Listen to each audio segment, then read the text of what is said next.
আমৃত্যু ভালোবাসি তোকে। সিজন ১, পর্ব সংখ্যা ৭৫। লেখনীতে সালমা চৌধুরী। গল্প পাঠে আমি অরোরা ইসলাম। অযাচিত পরিস্থিতিতে মেঘ সচকিত হয়ে আছে। নিকোলস মনে জমে থাকা ভয়, ভীতি আর অভিমানরা অদিবিতে গুম হয়ে গেছে। আবির ভাইকে নিজের করে পাওয়ার যে উন্মাদনা এতদিন তাড়া করে বেড়াচ্ছিল, সে উন্মাদনার পরিসমাপ্তি ঘটেছে আজ। আবিরের অনুষঙ্গে নিজেকে হারাতে বসেছে। আবিরের অপলক দৃষ্টি, নেশাক্ত কণ্ঠ, হাস্যোজ্জ্বল চেহারা আর অনিভিলেষিত ঘনিষ্ঠতা অবসহন করতে অনিগল্পে হিমশিম খেতে হচ্ছে। আবির মেঘকে ছেড়ে কিছুটা দূরে সরে দাঁড়িয়েছে ঠিকই, তবে মেঘের মায়াবী আদলে নজর আটকে আছে। আবিরের অতি অঞ্চু চাহনি মেঘের বুকের ভেতর লজ্জায় হাঁসফাঁস করছে। অতর্কিতে চিবুক নামিয়ে নিল। আবির সঙ্গে সঙ্গে দু আঙুলে পুনরায় মেঘের চিবুক উঠিয়ে মোলায়েম কণ্ঠে বলল, তুই জানিস তোকে আজ কতটা সুন্দর লাগছে? মেঘ চোখ তুলে তাকিয়ে কাঁপা কাঁপা গলায় জিজ্ঞেস করল, কতটা? সমুদ্রের প্রভূত জলরাশি যতটা সুন্দর ঠিক ততটা। দেখতে প্রশান্ত হলেও সঙ্গীন। মেঘ মলিন হাসল। আবির পরপর শক্ত কণ্ঠে শুধালো, তোকে শাস্তিটা কেন দিয়েছি জানিস? বাজে কথা বলেছি তাই?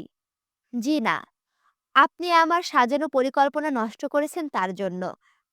আমি কি করেছি? আবির শ্বাস ছেড়ে বলতে শুরু করল, ২টা বছর ধৈর্য ধরতে পারলেন অথচ ২টা দিন ধৈর্য ধরতে পারলেন না। আমি বলেছিলাম আপনাকে আমি কোনো প্রকার প্রতিশ্রুতি দিব না, সরাসরি বিয়ে করব। মানে আজ আপনাকে বলবো কাল বিয়ে করব এমনটা ভেবে রেখেছিলাম। আমার সব কিছু প্ল্যান করা। আজ থেকে ২ দিন পর আপনাকে প্রপোজ করতাম, তার পরদিন গায়ে হলুদ আর সবশেষে বিয়ে। কিন্তু আপনি অধৈর্য হয়ে আজই চলে আসছেন। আপনাকে ফিরিয়ে দেওয়ার সাধ্য আমার ছিল না, তাই নিজের সাজানো পরিকল্পনার কথা ভুলে আপনার ইচ্ছেকে প্রায়োরিটি দিলাম। আমার প্ল্যান ধ্বংস করার শাস্তি তো আপনাকে পেতেই হতো। মেঘ চোখ নামিয়ে নিয়েছে। এখন কথা বলতে একদম ইচ্ছে করছে না। এতদিন আত্মগোপনে থাকা অনুভূতিরা বারবার জানান দিচ্ছে, সম্মুখে দাঁড়ানো ব্যক্তির চোখে চোখ রাখলে নিজের অস্তিত্ব বিলীন হতে বাধ্য। আবির মেঘের দিকে তাকিয়ে শক্ত কণ্ঠে বলল, তুই আমায় ভালোবাসিস? মেঘ ক্ষীণ স্বরে বলল, হ্যাঁ, অনেক ভালোবাসি। আর আপনি? আবির উত্তর না দিয়ে উল্টো প্রশ্ন করল, কতটা ভালোবাসিস? যতটা ভালোবাসলে আপনার হৃদয়ে প্রতিটা অনুনাদে আমার নাম শোনা যাবে ঠিক ততটা। আমার জন্য সব করতে পারবি?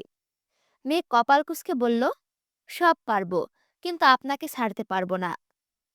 আজ যদি আবির অথবা পরিবার দুটো থেকে যে কোনো একটা বেছে নিতে বলা হয়, তখন তুই কি করবি? বেছে নিতে পারবি আমাকে? মেঘ শীতল চোখে তাকিয়ে ভেজা কণ্ঠে বলল, পারবো। আবির মলিন হেসে শুধালো, যদি বলা হয় আবিরকে ছাড়তে হবে তখন? মেঘ অতর্কিতে আবিরকে জড়িয়ে ধরে কাঁদতে কাঁদতে বলল, আমি আপনাকে ছাড়তে পারবো না, প্লিজ। আর যাই বলেন আমি সব মেনে নিব। বাসায় মেনে না নিলে সারা জীবন আপনার সাথে থেকে যাব, তবুও কারো কথায় আপনাকে ছাড়তে পারবো না। আবির মেঘের চোখ মুছে ধীর কণ্ঠে বলল, কাঁদতে বারণ করেছি না তোকে? মেঘ ভেজা ভেজা কণ্ঠে বলল, বাসায় কি কোনোভাবে আমাদের মেনে নিবে না? আবির দীর্ঘশ্বাস ছেড়ে বলতে শুরু করলো, শুধুমাত্র বাসায় মানানোর চেষ্টায় গত ৩ বছর যাবৎ অক্লান্ত পরিশ্রম করে যাচ্ছি। আমি আমার বাবা মায়ের একমাত্র ভরসা। উনারা আমাকে অনেক ভালোবাসেন। একজন দায়িত্বশীল ছেলে হিসেবে আমাকেও আজীবন ওনাদের পাশে থাকতে হবে। আমি স্বইচ্ছায় কোনোদিন আব্বু আম্মুর থেকে সম্পর্ক নষ্ট করব না। ৩ বছরে আমি আমার সবটুকু দিয়ে চেষ্টা করেছি, এখনো করছি। শুধুমাত্র ওনাদের চোখে যোগ্য হওয়ার জন্য প্রাইভেট কার কিনেছি, আলাদা কোম্পানি দাঁড় করিয়েছি, বাসা পর্যন্ত করেছি। ওনারা যোগ্যতা চাইলে আমি আজ জোর গলায় বলতে পারবো, হ্যাঁ, আমি তোর জন্য যোগ্য। তোকে পাওয়ার জন্য ওনারা যদি শর্ত দেন, আমি আব্বু চাচ্চুর দেওয়া যেকোনো শর্ত মেনে নিতে রাজি। তবুও তোকে আমার লাগবে। কিন্তু ওনারা যদি আমাদের সম্পর্ক মেনে না নেয় বা তোকে ছাড়ার কথা বলে, তখন আমি চুপ থাকতে পারবো না। পরিস্থিতি যদি এমন হয় যে বাসা থেকে বেরিয়ে আসতে হয়, আমি চুপচাপ বাসা থেকে বেরিয়ে আসব। কিন্তু তোকেও তখন আমার সঙ্গে বেরিয়ে আসতে হবে। বিশ্বাস কর, আমি তোকে কষ্টে রাখবো না। আর তোকে পরিবার থেকে বিচ্ছিন্নও করব না। কারণ আমি জানি আমার থেকেও তোর অনেক বেশি আবেগ জড়িয়ে আছে ওই বাসায়। কিন্তু কি করব বল? আমার যে তোকেই লাগবে, লাগবেই লাগবে। বাসায় মেনে না নিলে হয়তো কয়েকটা দিন একটু দূরে থাকতে হবে, তারপর আমি সব ঠিক করে দিব। জাস্ট কয়েকটা দিন। ফুপির মতো ২৮ বছর পরিবার ছেড়ে থাকতে হবে না তোকে। আব্বু ছাড়া বাকি সবাইকে মানিয়ে নিতে পারবো। হয়তো আব্বু একটু ঝামেলা করবেন, তবে যাই হোক, আজ তোকে আমার সাথে থাকতে হবে। থাকবি তো? মেঘ ঠান্ডা কণ্ঠে বলল, থাকবো। প্রায় ১ ঘন্টা সময় নিয়ে আবির মেঘকে বুঝিয়েছে। কি কি করতে হবে, কি বলতে হবে, সব বুঝিয়ে দিয়েছে। ততক্ষণে এশার আজানের সময় হয়ে গেছে। আবির পকেট থেকে ফোন বের করে সময় দেখে নিল। বিকেল থেকে এই পর্যন্ত ২৪টা কল আসছে। ফোন সাইলেন্ট থাকায় টের পায়নি। তানভীর কলের পর কল দিচ্ছে। মেঘকে নিয়ে ফিরলে বাসায় যেতে হবে। এদিকে আলী আহমদ খান, মোজাম্মেল খান, ইকবাল খান তিনজন মিলে অনেকগুলো কল দিয়েছেন। দুপুরে মিটিং শেষে সিফাতের সঙ্গে আবিরের খুব রাগারাগি হয়েছে। আর একটুর জন্য হাতাহাতি হতে যাচ্ছিল। সিফাতের চালচলন আবিরের একদমই পছন্দ না। ছেলেটা যতই ভালো সাজার নাটক করুক না কেন, আবিরের সামনে বারবার ধরা পড়ছে। কিন্তু আলী আহমদ খানের চোখে সিফাত খুবই ভদ্র ছেলে। আজ সকালে আলী আহমদ খান ল্যাপটপে সিফাতকে ফ্যামিলি ফটো দেখাচ্ছিলেন। আবির অফিসে ঢুকতে সিফাতের কণ্ঠ কানে আসছে। "ম- মেঘ তো দেখতে মাসাল্লাহ অনেক সুন্দর হয়েছে। বিয়ে দেননি কেন এখনো? একদিন সময় করে মেঘকে দেখতে যাব, সাথে সবার সাথে পরিচয়ও হয়ে যাবে।" আলী আহমদ খান কথাটা তেমনভাবে গুরুত্ব না দিলেও আবিরের শরীরে রাগ জ্বলছিল। আব্বুর সামনে কিছু বলতে পারছিল না, আবার চুপও থাকতে পারছিল না। তারপর মিটিং শেষে বের হতেই দেখলো সিফাতের ফোনের স্ক্রিনে আবিরদের ফ্যামিলি ফটোতে থাকা মেঘের ছবিটা বড় করে দেখছে। ওই ছবি দেখে আবিরের মেজাজ তুঙ্গে। রাগে চিৎকার করতেই সিফাত ছবি কেটে দিয়েছে। ইকবাল খান দ্রুত ছুটে আসেন। উনি কিছু না বুঝলেও আবিরের অগ্নিমূর্তি ধারণ রূপকৃত রূপ দেখে টেনে হিসড়ে আবিরকে সরিয়ে নিয়ে গিয়েছিলেন। আলী আহমদ খান তখনও নিশ্চুপ ছিলেন। সবকিছুতে উনার মনে হচ্ছিল আবির সিফাতকে জব দিতে নিষেধ করেছিল, আর সেই ক্ষোভেই সিফাতের সাথে রাগারাগি করে। তার উপর আলী আহমদ খান বলে বসেন সিফাতকে বাসায় থাকার ব্যবস্থা করে দিবেন। এই কথা শুনে আবিরের রাগ ৩ গুণ বেড়ে গিয়েছিল। আলী আহমদ খানের সাথে রাগারাগি করে আবির তখনই অফিস থেকে বেরিয়ে আসছিল। নিজের অফিসে এসে কেবিনে বসা ১০ মিনিটের মধ্যেই কল আসে মেঘ শাড়ি পরে বাসা থেকে বেরিয়েছে। একে আব্বুর ওপর মেজাজ খারাপ, সবকিছু মিলিয়ে বিরক্ত, তার ওপরে মেঘের আকস্মিক কর্মকাণ্ডে অনিচ্ছা সত্ত্বেও প্রেয়সীর কথা ভেবে বেরিয়েছিল। আর এখনো হাসি মুখে মেঘকে সময় দিচ্ছে। তবে সেই বিকেল থেকে ফোন সাইলেন্ট করে রেখেছে। আজ যা হবে খান বাড়িতেই হবে। আবির মেঘের সাথে কথা শেষ করে মেঘকে নিয়ে নিচে চলে আসলো। ততক্ষণে স্টাফদের প্রায় সবাই চলে গেছে। মিরাজ আর তার ২-৩ জন ফ্রেন্ড বসে আছে। আবিরদের নামতে দেখে শান্ত কণ্ঠে বলল, ভাইয়া, সবার খাওয়া শেষ। ওনারা যে যার মতো চলে গেছেন। আবির ঠান্ডা কণ্ঠে বলল, আচ্ছা ঠিক আছে, কিন্তু রাকিবরা কোথায়? মিরাজ রাশভারী কণ্ঠে বলল, রিয়া ভাবি কল দিয়েছিল। উনি বোধহয় অসুস্থ। রাসেল ভাইয়াকে নিয়ে তাড়াহুড়ো করে চলে গেছেন। কল দিয়েছিলাম, রিসিভ করেনি। ও, রাকিবরা খেয়েছে? হ্যাঁ হ্যাঁ, সবার খাওয়া হয়েছে। তোমরা খেয়েছো? না ভাইয়া, তোমরা খাওয়ার পর খাবো। আবির স্বাভাবিক কণ্ঠে বলল, খেয়ে নিলেই পারতে। আবির মেঘকে খাবার রেডি করে দিচ্ছে। আজকের সব খাবার রেস্টুরেন্ট থেকে আনানো। সন্ধ্যার দিকে মিরাজের ফ্রেন্ডরাই খাবার নিয়ে আসছে। সাথে ওয়ান টাইম প্লেট আর গ্লাসও নিয়ে আসছিল। মেঘকে সেই প্লেটে খাবার দিয়েছে আবির। মিরাজ আর ওর ফ্রেন্ডরা ছাদে গেছে। মেঘ জিজ্ঞেস করলো, আপনি খাবেন না?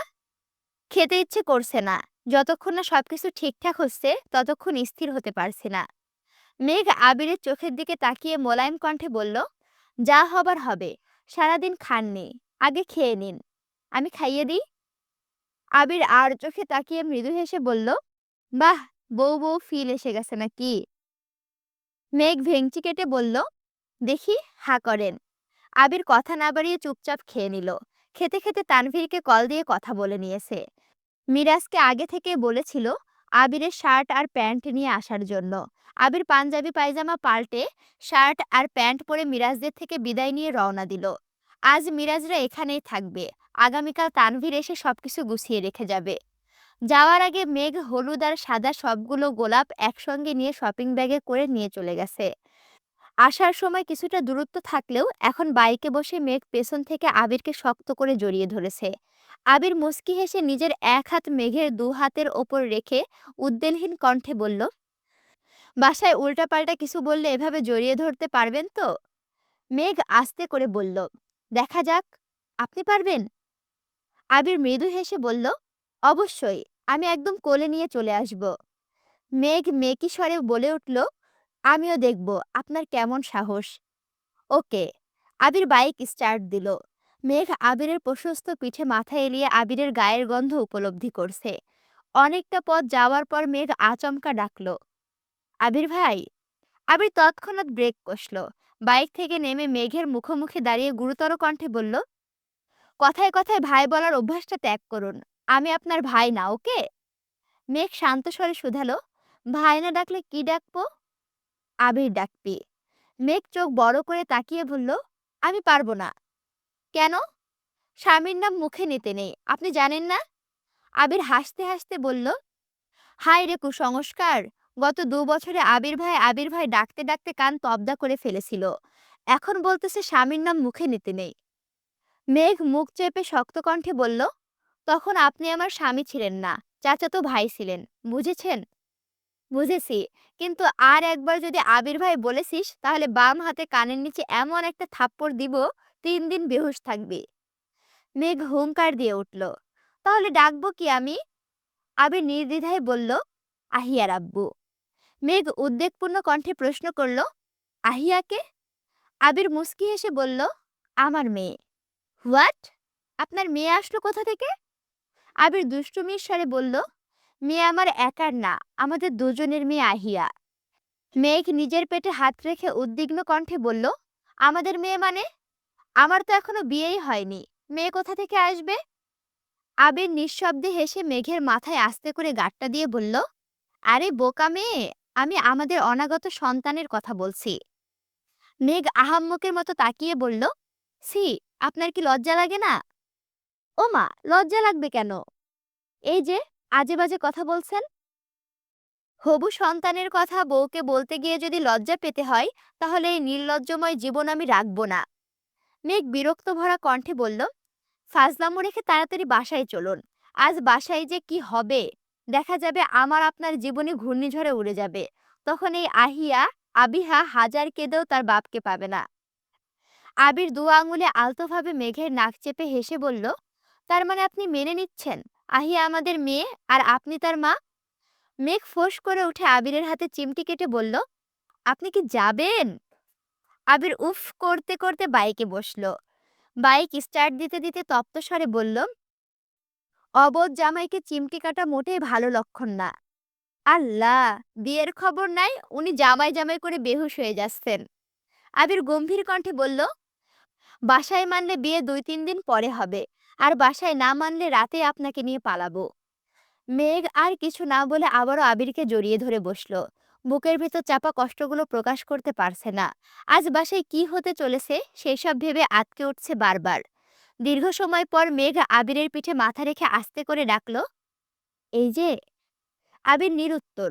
মেঘ আবারও ডাকলো, এই যে শুনছেন? আবির এবারও নিরুত্তর। মেঘ গলা খেখারি দিয়ে মায়াবী কণ্ঠে বলল, আহিয়ার আব্বু। হুম। আহিয়ার আম্মু, বলো। মেঘ উদাসীন কণ্ঠে শুধালো, আমার জন্য এত কিছু করলেন, অথচ একবারের জন্য আই লাভ ইউ বা ভালোবাসি বললেন না। কেন? ভালোবাসি না বললে কি ভালোবাসা যায় না? দুজন দুজনের অনুভূতি বুঝতে পারাটা কি ভালোবাসা নয়? দুজন দুজনকে পাগলের মতো ভালোবাসতে চাইলে ভালোবাসি শব্দটা কি বলতেই হবে? মেঘ উত্তর খুঁজে পেল না। সত্যিই তো, একজন আরেকজনের অনুভূতি বোঝা, পাশে থাকা, চাওয়া পাওয়ার মূল্যায়ন করা, দুজন দুজনকে সম্মান করা, এগুলোই তো ভালোবাসার প্রতীক। মুখ ফুটে ভালোবাসি না বলেও বাবা মায়েরা আমৃত্যু সন্তানদের নিঃস্বার্থভাবে ভালোবেসে যান। স্বামী স্ত্রী একে অপরের পরিপূরক হিসেবে সারা জীবন পাশে থাকেন। ভাই বোনের সম্পর্কেও কেউ কাউকে ভালোবাসি বলে না, অথচ কারো কোনো সমস্যা হলে সবার আগে ঝাঁপিয়ে পড়ে। তবে কেন ভালোবাসি কিংবা আই লাভ ইউ শোনার এত প্রবণতা সবার মাঝে? প্রতিনিয়ত ভালোবাসি বললেই কি সত্যিকারের ভালোবাসা খুঁজে পাওয়া যায়? আসলেই ভালোবাসি না বলেও কিন্তু ভালোবাসা যায়।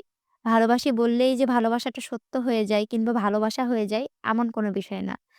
ভালোবাসি কথাটা উচ্চারণ না করেও কাউকে শেষ নিঃশ্বাস পর্যন্ত ভালোবাসা যায়। আবার গল্পে আসি। মেঘ আবিরকে আরো শক্ত করে জড়িয়ে ধরল। আর কিছু বলার বা শোনার ইচ্ছে নেই মেঘের।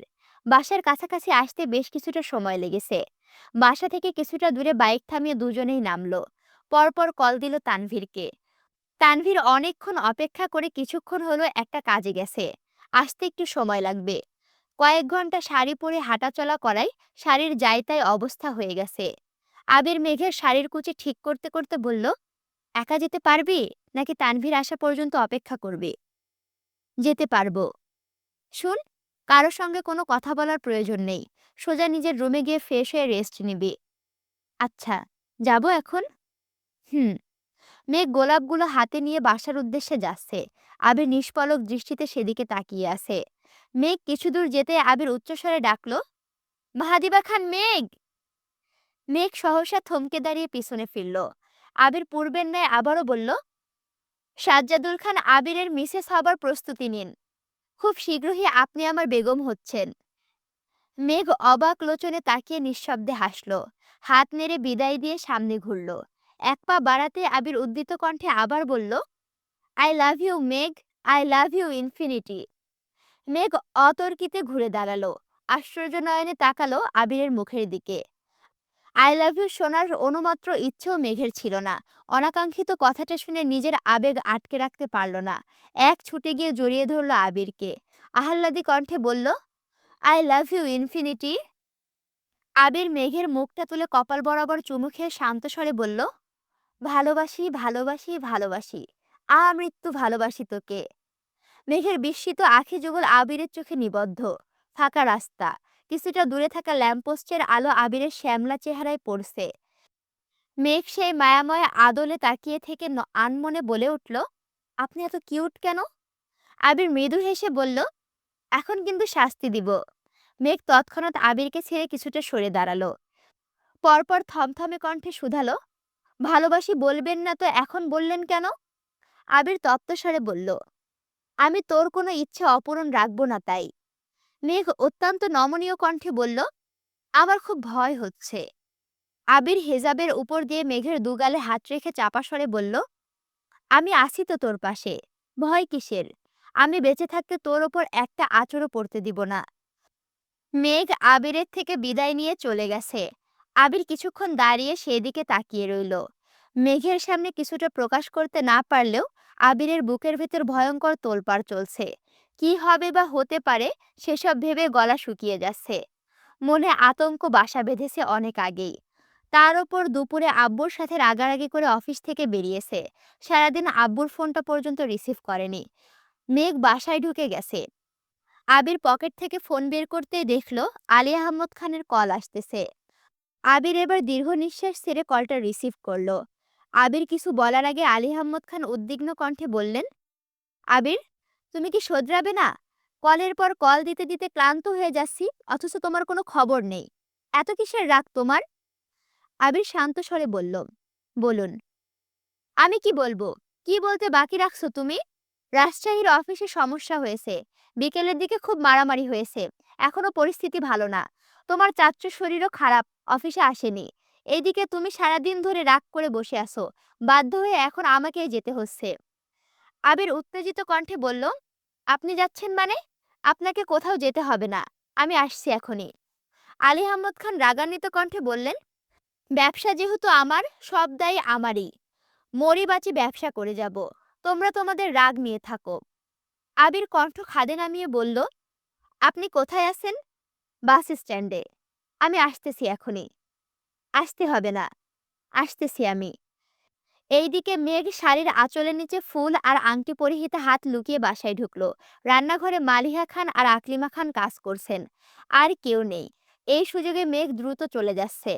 মালিহা খান আকস্মিক মেঘকে দেখে ডেকে উঠলেন, শাড়ি পরে কোথায় গেছিলি তুই? এত রাত করে বাসায় আসছিস কেন? মেঘ ছোট করে বলল, ঘুরতে গিয়েছিলাম। আর কোনো কথা না বলে দ্রুত নিজের রুমে চলে গেছে। একদম শাওয়ার শেষ করে বিছানায় শুয়েছে। বন্যার কথা মনে হতে সঙ্গে সঙ্গে বন্যাকে কল দিল। আজকের সব ঘটনা একে একে বলেছে। আবির দ্রুত বাস স্ট্যান্ড পৌঁছালো। আলী আহমদ খান ব্যাগ নিয়ে বেঞ্চে বসে বসে চা খাচ্ছেন। আবির সামনে গিয়ে ঠান্ডা কণ্ঠে বলল, আব্বু, আপনি বাসায় যান, আমি যাচ্ছি। এভাবে কিভাবে যাবে? বিকেল থেকে অনবরত কল দিচ্ছি তোমাকে। ইকবাল এমনকি মোজাম্মেলকে দিয়েও কল দেওয়ালাম। আর তুমি কি করলে? কল রিসিভ করার প্রয়োজন মনে করলে না। এখন এসে বলছো তুমি যাবে। মজা করছো? সরি আব্বু, আর এমন হবে না। আলী আহমদ খান রাগান্বিত কণ্ঠে হুঙ্কার দিলেন। এখন সরি বলতে হবে না। যাও রাগ করে গাল ফুলিয়ে বসে থাকো। প্রয়োজনে ৭ দিন বসে থাকো। আমি চলে যাচ্ছি। তোমাকে আর কেউ বিরক্ত করবে না। আবির শীতল কণ্ঠে বলল, সরি আব্বু, আর এমন করব না। Really sorry. এই আমি কান ধরছি। আলী আহমদ খান চায়ের কাপ রেখে বসা থেকে উঠে দাঁড়িয়ে আবিরের হাত আটকে বললেন, কানে ধরতে হবে না। বাবা মায়ের কাছে সন্তানের হাজারটা ভুলও কিছুই না। আবির মলিন হেসে বলল, রাজশাহী আমি যাচ্ছি। আপনার এই শরীর নিয়ে এতদূর যেতে হবে না। তুমি তো জামা কাপড় পর্যন্ত নিয়ে আসোনি। কিভাবে যাবে? দু একটা জামা কাপড় কিনে নিব। সমস্যা নেই। তোমার বাইক কি করবা? তানভীর এসে বাইক আর আপনাকে নিয়ে যাবে। কোনো সমস্যা নেই। আমি ওকে কল দিচ্ছি। ঠিক আছে যাও। কিন্তু আজকের ঘটনার মতো যদি ওখানেও কারো সাথে রাগারাগি করছো আর আমার কানে খবর আসছে, তাহলে কিন্তু তুমি কানে ধরেও মাফ পাবে না। এই আমি বলে দিলাম। আবির ধীর কণ্ঠে বলল, কারোর সঙ্গে রাগারাগি করব না। কিন্তু আমি ফেরার পর আপনার সাথে আলাদাভাবে কথা বলতে চাই। আলী আহমদ খান ঠান্ডা কণ্ঠে বললেন, হ্যাঁ, কি বলবো এখনই বলো। আবির মৃদু স্বরে বলল, এখন না, রাজশাহী থেকে এসে বলবো। আচ্ছা, তোমার ইচ্ছে। ওখানে যদি বেশি সমস্যা হয় তাহলে জানিও।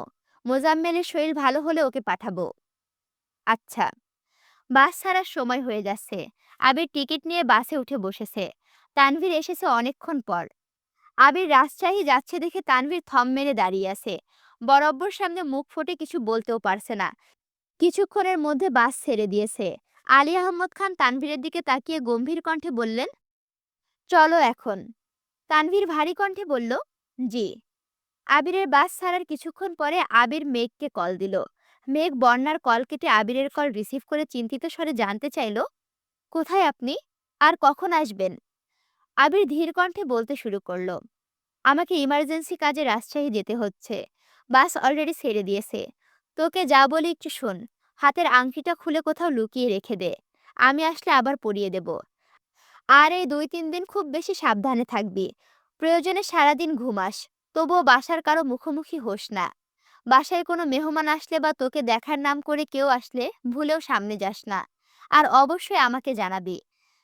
সামান্য কোনো কারণে তোর গায়ে যেন কোনো আঁচড় না পড়ে। যেভাবে রেখে গেলাম ৩ দিন পরে যেন সেভাবেই পাই।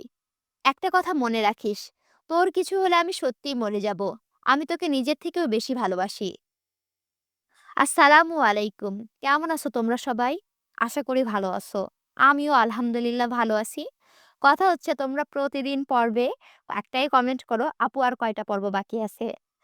এই কয়টা পর্ব বাকি আছে এটা বলতে গেলে আমাকে বারবার চেক করা লাগে যে আর কয়টা পর্ব বাকি আছে, আমাকে গুনে তারপরে বলা লাগে, বুঝছো? ওইজন্য আমি এই কমেন্টের উত্তর দেই না। আ ৮৩ পর্ব পর্যন্ত পর্ব হবে। তো সেই হিসাব করলে আর ৭ টা পর্ব বাকি আছে। তারপরেই হয়তো তোমরা আমাকে ভুলে যাবা। কি একটা কষ্ট। যাই হোক, ভিডিওতে বেশি, বেশি করে রেসপন্স করো, লাইক, কমেন্ট, শেয়ার করো। আর এখনো যদি আমার চ্যানেলটি সাবস্ক্রাইব করে না থাকো অবশ্যই সাবস্ক্রাইব করো। এবং তোমার মতামত কমেন্টে জানাতে পারো এবং তোমার যদি কিছু লিখার থাকে সেটা কমিউনিটি পোস্টে লিখতে পারো এবং তোমার প্রিয় মানুষের জন্য সেটা লিখে রেখে দিতে পারো। আমার চ্যানেল থেকে তোমার প্রিয় মানুষটি দেখে নিতে পারবে। আল্লাহ হাফেজ।